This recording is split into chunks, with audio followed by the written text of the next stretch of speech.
All right, welcome back to another episode of The Potential Project. I'm your host, Sean Calhoun, and today we are going to talk a lot about water.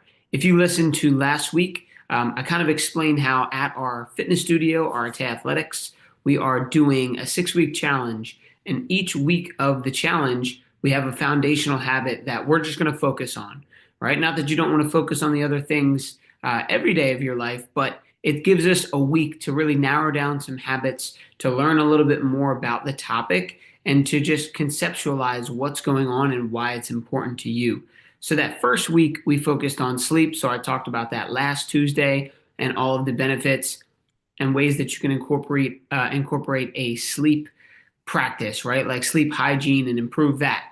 Today and this week, we're talking about water and specifically hydration, right? Not just water as it comes to play as the thing on earth, right? The thing that you guys see, drink, and use a lot, but hydration and what it means to your body.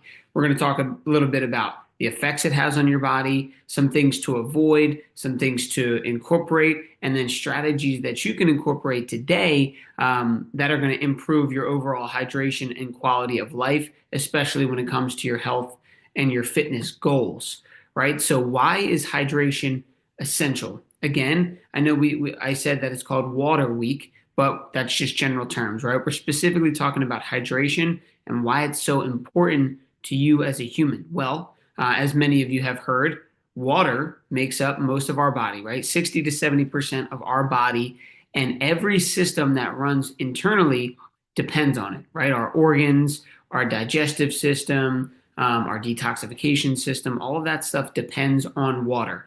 So if that's the prime mover in us as a as a living being, well then we probably want to use it as one of our foundational habits and something that we focus on more so than a lot of the noise that's out there, right? You see a lot of different diets, workout plans, and different things that are beneficial for improving your health. But if we are over 60% water, then hydration is going to be a foundational thing that you need to get down first before you try any of that other stuff.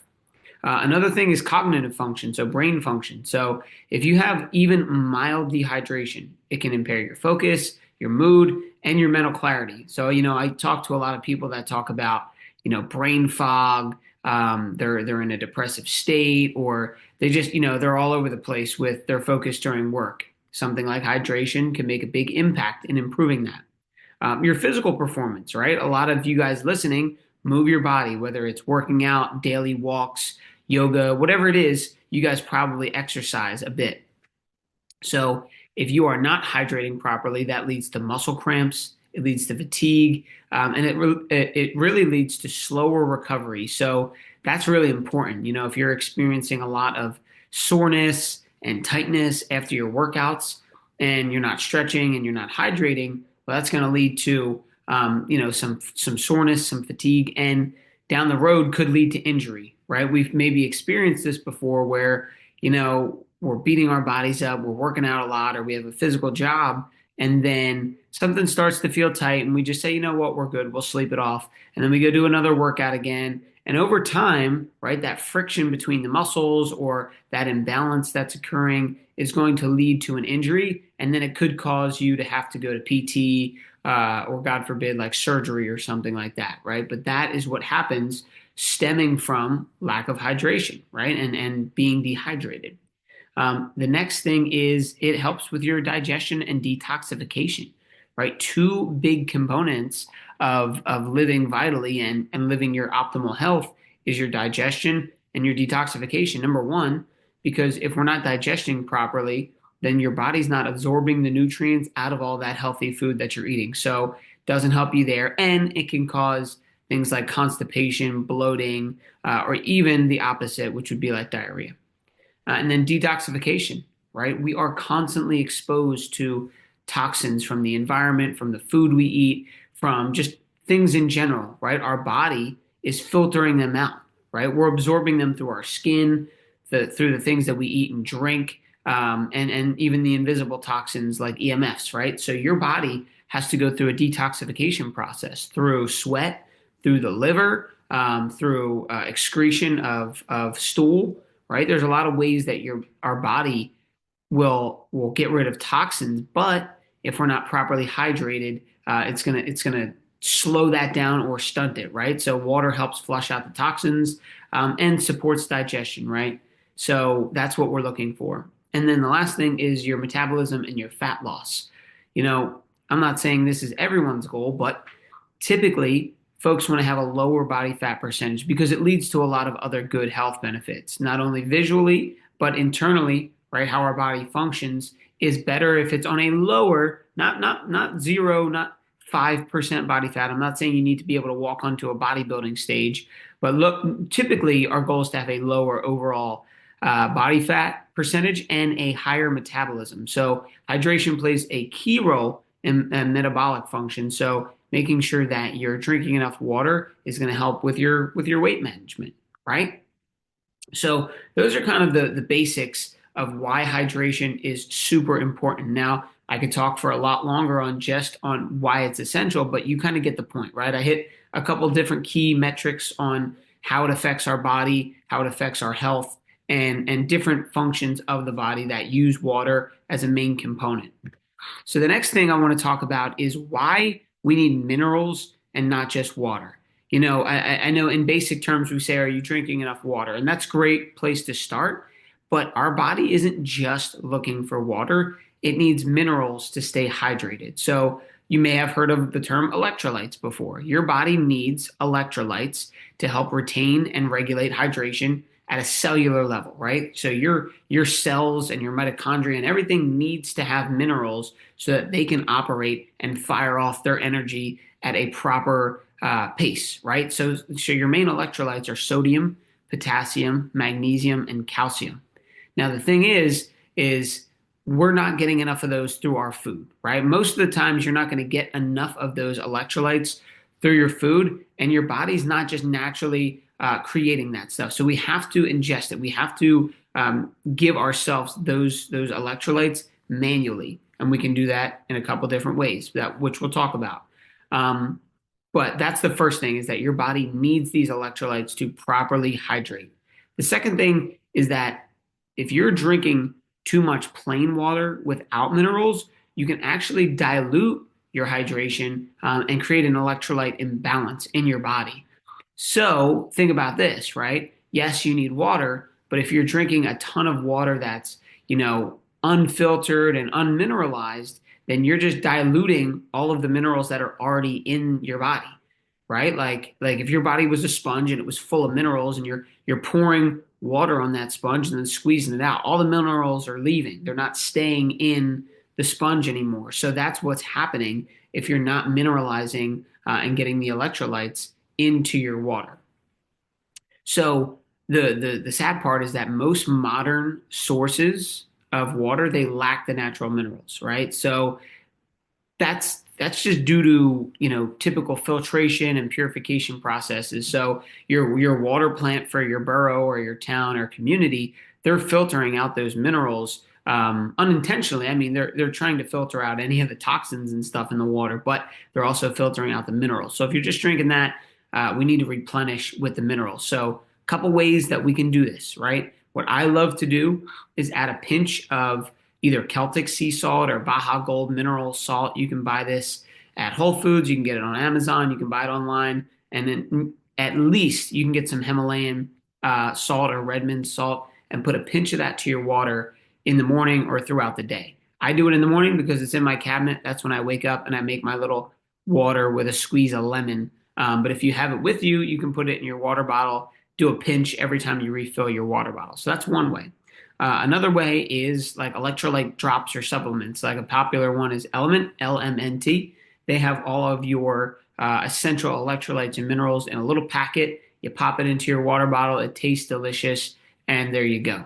And then another thing that you can do is consume foods that are rich in minerals, like leafy greens, bone broth, and coconut water. So there's three ways that you can start to incorporate minerals right back into your day.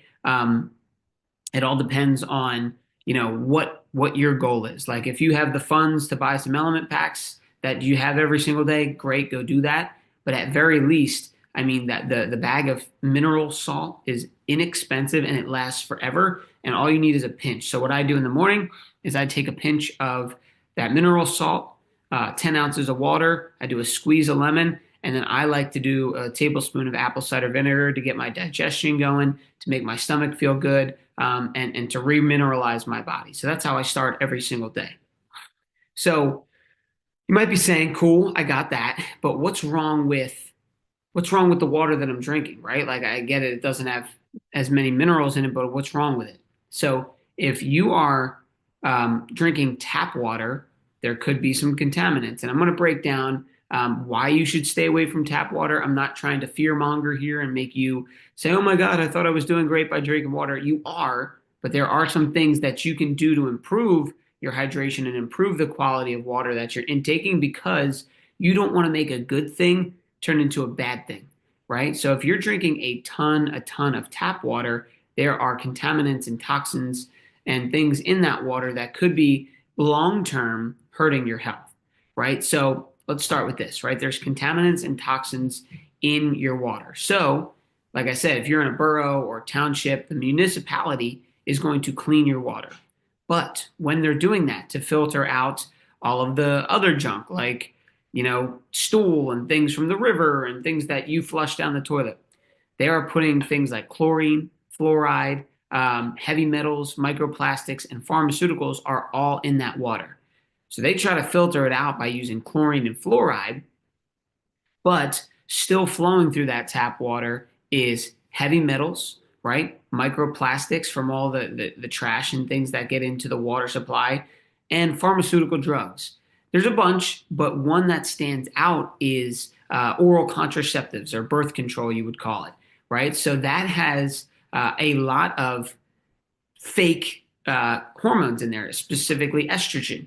So it is proven, you can see this, the stats. I should have pulled up a link here, but it is proven that from drinking too much tap water, you can create estrogen dominance in your body because of the pharmaceuticals that women are peeing out. So all the women who take birth control pills and have, those pseudo hormones, those fake hormones in there, they're peeing that out. It's going into the water supply. You're drinking it, and then you're in turn getting too much estrogen, and that's causing an imbalance in your hormones, and that's causing all types of problems downstream. So sounds crazy. I don't mean to make anyone scared, but that's just telling us, hey, what do we need to do? And how can we start staying away from tap water, right? Another thing is fluoride, like I mentioned. They put fluoride in the water. Now, fluoride, you might think, oh, it's in my toothpaste. I get it at the dentist. It's not that beneficial. What happens is the fluoride actually can go in and calcify things like your pineal gland. And we'll break this down a little bit, but there are downstream effects to the properties of your tap water. So we're going to start to learn to stay away from it, right? I'm not saying it's the end of the world, but we want to minimize how much tap water we're drinking. The next thing is that there's pipe contamination. Depending on where you are, a lot of older pipes are made of copper or cast iron, right? And that can leach out lead and other toxins into the water as the water passes through it. Back to the fluoride, right? The fluoride can actually disrupt your thyroid function. So you may have gotten diagnosed with hypothyroid, or your doctors mentioned something about it where your levels are low, and have a concern with your thyroid. And you know that that's a concern because it affects your metabolism and weight control, right? So if you've got a problem with your thyroid, the fluoride that you're drinking in your tap water could disrupt that, right? And then, like I said, the calcification of your pineal gland happens when you're drinking a ton of fluoride. And the pineal gland, if you didn't know, is a gland in the brain which produces and regulates melatonin. So you may have heard of melatonin as the chemical and the hormone that allows you to get deep, restful sleep, right? You start to secrete melatonin at nighttime so that your body can fall into a relaxed state and get some deep, restorative sleep. So again, if we're drinking that tap water and the calcification of the pineal gland is happening, then we're not able to regulate and produce the proper amounts of melatonin, which could lead to insomnia and sleep disturbances, right? So we don't want that. And then things that we can do about this, right? Some alternative options is one, you can drink spring water. I'm not a huge fan of plastic bottled water, but if you got to, that's fine. There, Deer Park is a spring water brand, or any type of other spring water from a reputable place is good. Then we have filtered water. So what you're looking for in a filtered water system is reverse osmosis or something that mineralizes the water. And the third option would be distilled water plus remineralization, because distilled water does lack the minerals. So if you see like a gallon of distilled water, it's not going to have the minerals in it. So we want to remineralize that water, but at least the distilled water is clean. So those are some things we can do there. And at the end, we're going to go through some other steps that you can do today, and I'll break down more details of what we can do. I just wanted to give a couple of pinpoints on each topic that I'm talking about here.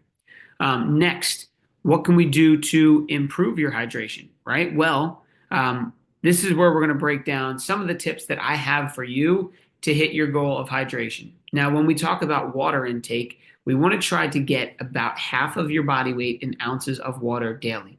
So if you weigh 200 pounds, try to drink 100 ounces of water or a little bit more, maybe, right? Including mineralizing the water. But what can you do? So you can start your day with mineralized water. Like I said, what I do in the morning is that little, glass of water with a pinch of sea salt, with a pinch of mineral salt, a lemon, and some apple cider vinegar. That's what I do because it takes me 2 seconds to do. But you can find your method and your habit that works. But promise, we need to do it in the morning because when we sleep, our body goes through a dehydration process through breathing, through sweating. We are dehydrated in the morning. So we need to kickstart our organs. We need to kickstart our hydration in our body, and that'll give us a lot of energy for the day as well. So starting your day with the mineralized water, whether it's a pinch or you have an element packet or something like that. Next thing you can do is to upgrade your water source. So we need to get a high quality filter, right? There's brands like Berkey, AquaTrue, Clearly Filtered. There's different brands out there. What's going to be important is that they do either charcoal or reverse osmosis filters. Berkey is one of the best ones that they have on the market. You can get them for your countertop, where you literally just pour the water in and it does its job, so that when you use the water, it's properly mineralized and clean of all of those heavy metals, toxins, microplastics, pharmaceuticals, you name it, right?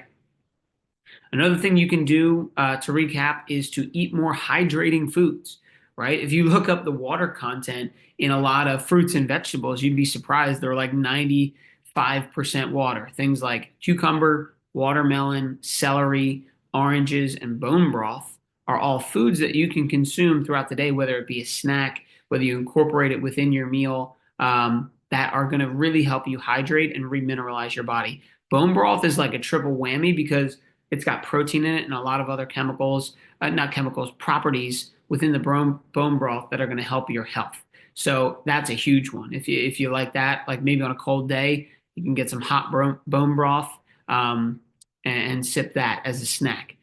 Then we can drink smarter, not just more, right? You might think, let's just drink as much as we possibly can. Well, the goal would be to sip water throughout the day instead of just chugging large amounts at once. You don't want to flood the system and dilute your minerals and mess up what you have going on, and also can cause an upset stomach. So I would get yourself a water bottle. I mean, everyone has them. If you go into Dick's Sporting Goods, there's literally a wall of 10,000 water bottles, but you can get a cheap one at Walmart, whatever you like, and carry that throughout the day. What I would suggest is something that can fit in your cup holder so that you don't feel like you're lugging the thing around, and something with a handle. This way it's not too in the way. Some people like those because then it's just one and done. They can just fill it up and they're done.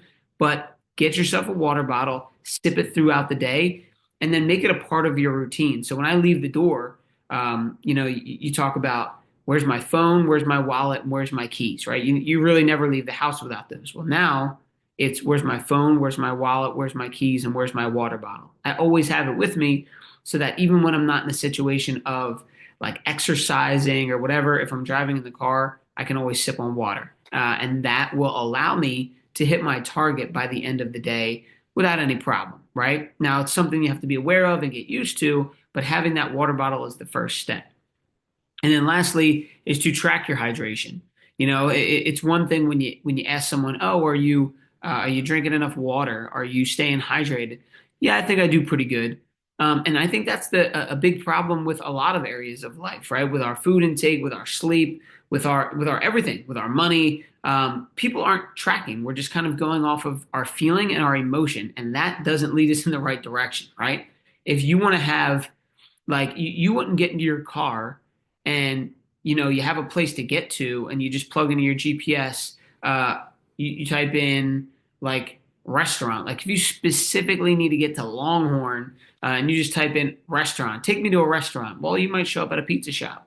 You might show up somewhere else. Who knows? The more specific you can be and the more you're tracking, the better chances are you're going to hit your goal. So I didn't mean to go off on a tangent there, but you can get a hydration app. You can set reminders on your phone. You can get a piece of paper and a pen. Whatever process of tracking looks like for you is fine. But typically, when you buy the water bottle, they'll tell you how many ounces it is. So let's say it's like a 24-ounce water bottle, and you're like, cool, I just need to get four of those. I just need to get three of those in a day. And you can easily track if you drank three water bottles throughout the course of the day.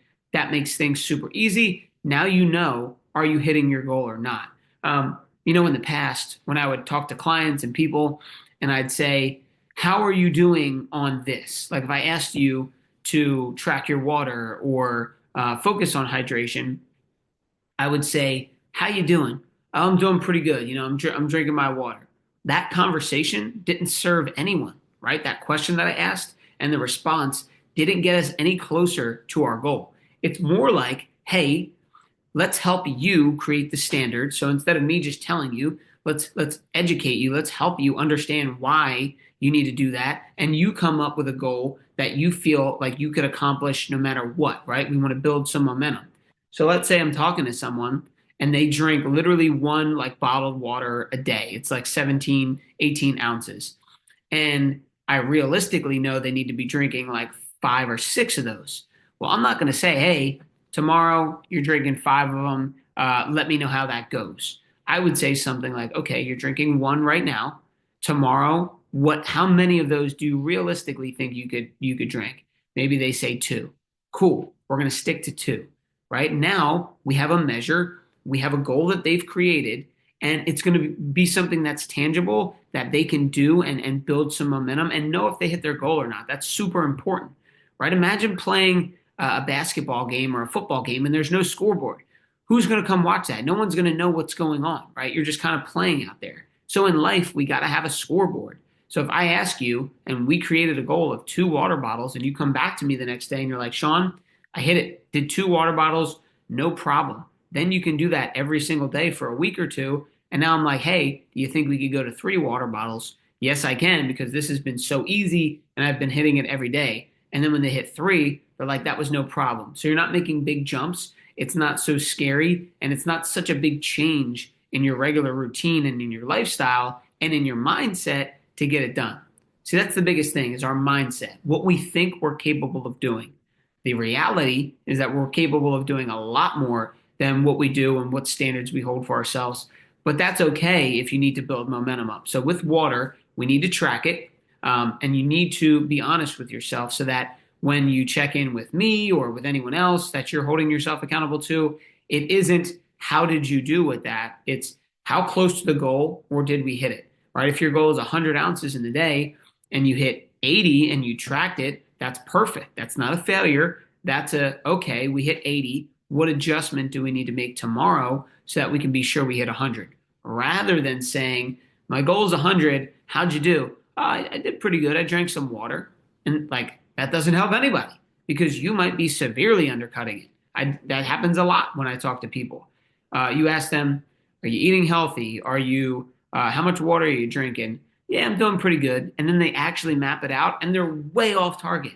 And it's not your fault. You just weren't aware that you had to be a little bit more detail oriented when it comes to hitting your goals because people have these big goals, but we haven't made them specific. We haven't broken down the process and gotten really minute on how to track it, right? It doesn't even have to be complicated, but it's got to be tracked. So I'm going to leave you with that, is that this week our focus has been on hydration. This is something that you should incorporate into your life on a daily practice, because until we kick the bucket, we're going to need to be hydrated. We're going to need our body to function properly. And the more that you can stack those little wins and make a little tweak, like, hey, I got a water filter now. Hey, I'm putting a pinch of sea salt in my water. Over time, these will just become a part of your lifestyle and who you are. And that will yield you such amazing results. These aren't quick fixes. This is something that down the road, you're going to say, wow, I feel a lot better. And I didn't even notice, because you were slowly building up to it. So if you guys enjoyed this, if you learned something, please send this to a friend. Text them the link, share it on social media out to your people, so that other people can hear this message and hopefully improve their health and their wellness. So until next week, guys, hope you have an amazing day and go be great.